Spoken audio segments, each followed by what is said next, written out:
En esta lección hablaremos de las diferentes alternativas de almacenamiento de datos que existen en los proyectos de ciencia de datos, que dependen en últimas de la cantidad de datos que tengamos, de la complejidad de los mismos y del tipo de datos que estemos almacenando, si son estructurados o no estructurados.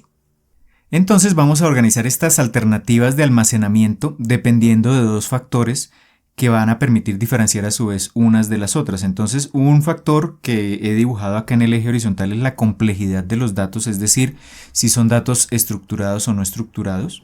Además, esta complejidad pues mide las fuentes de donde provienen los datos. No es lo mismo tomar datos, por ejemplo, recolectados en un punto de venta de una tienda, que recolectar datos provenientes de 200 puntos de venta. Entonces la complejidad de los datos también está asociada a eso. Y la cantidad de datos es precisamente cuántos registros tenemos o cuánto volumen medido en capacidad computacional, en gigabytes, en terabytes, en megabytes, ocupan precisamente esos datos que requerimos para el proyecto. Entonces eso está en el eje vertical, la cantidad de datos. Entonces tenemos el medio, la alternativa de almacenamiento más sencilla que se tiene, digamos, en proyectos simples, muy pequeños, casi que proyectos personales, que usualmente, digamos, es como una de las fases iniciales cuando nos estamos metiendo en este mundo de la ciencia de datos. Entonces, usualmente almacenamos los datos en archivos individuales como hojas de cálculo, archivos CSV y en nuestro propio computador. Entonces, ese tipo de datos pues no son muy complejos, generalmente son datos estructurados y son muy pocos, unas cuantas decenas, unos cuantos cientos, incluso pocos miles de datos, y esta sería entonces la primera alternativa. La segunda alternativa entonces tiene algo más de complejidad y representa una mayor cantidad de datos. Entonces, si ya tenemos muchos datos, por ejemplo, en formato de datos estructurados, lo mejor es almacenar esos datos en lo que se conoce como una base de datos. Generalmente estas bases de datos también las podemos tener localmente en nuestros computadores, pero ya para este nivel de complejidad lo que se usa es un almacenamiento en la nube porque se requiere más espacio de almacenamiento. Para acceder a esas bases de datos, pues necesitamos ya tener, por ejemplo, conocimientos de programación como SQL, que es un lenguaje que permite acceder a bases de datos, pero también necesitamos conocer otras herramientas de programación porque podremos tener bases de datos con datos, por ejemplo, no estructurados como imágenes, audio o video, o texto incluso. Entonces, ya el nivel de complejidad no solo de la alternativa de almacenamiento, sino de las herramientas que necesitamos para acceder a esa información, pues se va incrementando.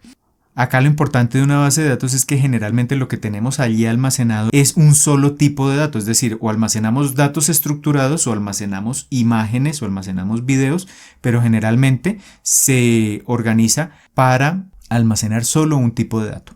Vamos un nivel más allá y entonces lo que tenemos ahora es la bodega de datos o el data warehouse, que esencialmente lo que hace es tomar como agrupaciones de bases de datos y ponerlas todas centralizadas allá en la nube para acceder fácilmente a esas bases de datos. Generalmente la característica más importante de la bodega de datos es que almacena datos estructurados, es decir, generalmente en formato tabular, pero muy numerosos. Ahí podemos tener cientos de miles, incluso millones de registros, pero son datos esencialmente estructurados. ¿Y cómo se utilizan generalmente estas bodegas de datos?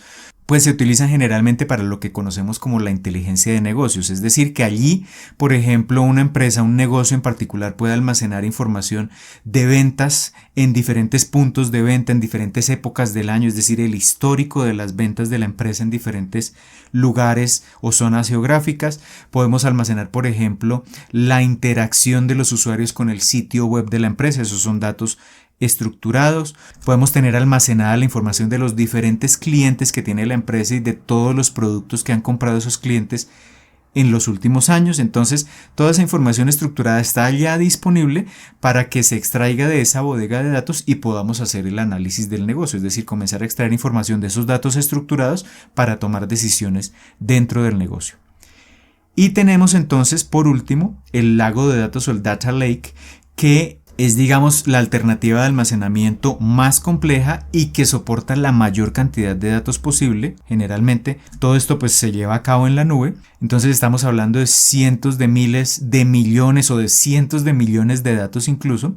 ya muy complejos en el sentido de que pueden ser tanto estructurados como no estructurados, es decir, ahí podemos tener una gran cantidad de información. Por ejemplo, podemos tener los datos de ventas de la empresa, podemos tener los datos también relacionados con el acceso al sitio web de la empresa, los clientes de la empresa, todos ellos datos estructurados, pero también, por ejemplo, podemos tener información de texto recolectada de las redes sociales para luego determinar, por ejemplo, las tendencias que hay en redes sociales y con base en eso desarrollar nuevos productos.